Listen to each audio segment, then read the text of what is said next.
2 kilo कैऱ्या मार्केटमधून आणल्या. खूप छान कैऱ्या आहेत या. सगळ्या कैऱ्या पाण्यात टाकायच्या आणि स्वच्छ धुवून घ्यायच्या. 15 ते 20 मिनिट व्यवस्थित भिजू द्यायच्या याला, कारण सगळी घाण निघून जाते.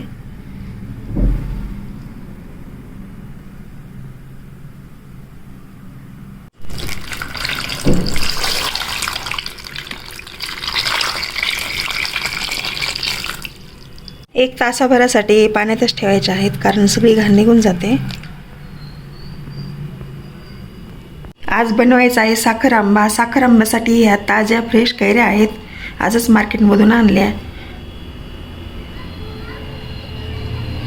खिसण्यासाठी कैरी ही कडकच लागते. आता ह्या किसून घ्यायच्या खिसणीने. झाली खिसून कैरी, सगळी खिसली. ही कैरी आहे 2 किलोच्या जवळ. आजची कैरी ही आंबट नसल्यामुळे मी 1.5 किलो घालणार आहे साखर.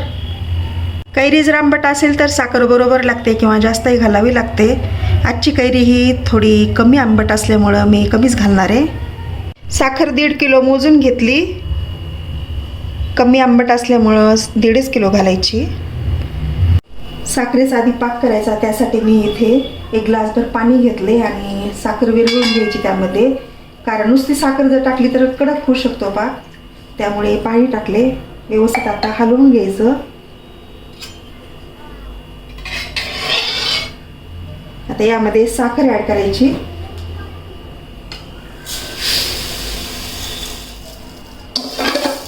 पाक हा कडक होणार नाही, त्यासाठी पाणी घालायचं सुरुवातीला.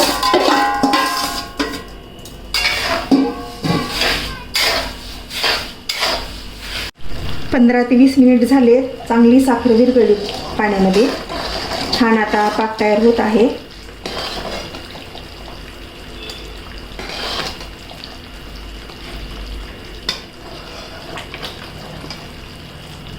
पाक चांगला घट्टसर होत आहे. आता यामध्ये कैरीचा कीस घालायचा थोडा थोडा करून.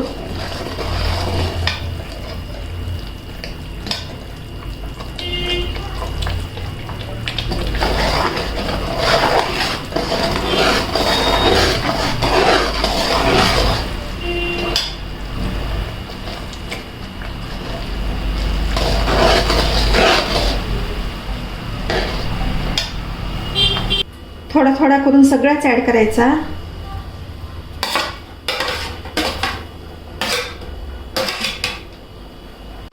पाच ते 10 मिनिटे साखरेमध्ये छान शिजवून घ्यायचा. छान शिजवल्यानंतर 1 वर्षभर याला काहीच होत नाही. वर्षभरासाठी छान टिकून राहतो, म्हणून व्यवस्थित आत्ताच याची काळजी घ्यायची.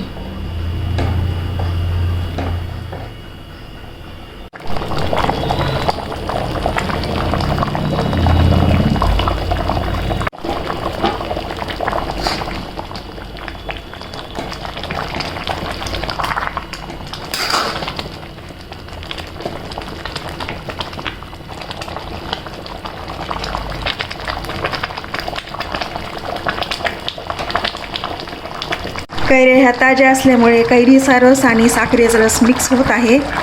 खूप टेस्टी लागतो. 15 मिनटे जवळजवळ झालेत. आता फक्त 5 मिनटावर होत आले जवळपास.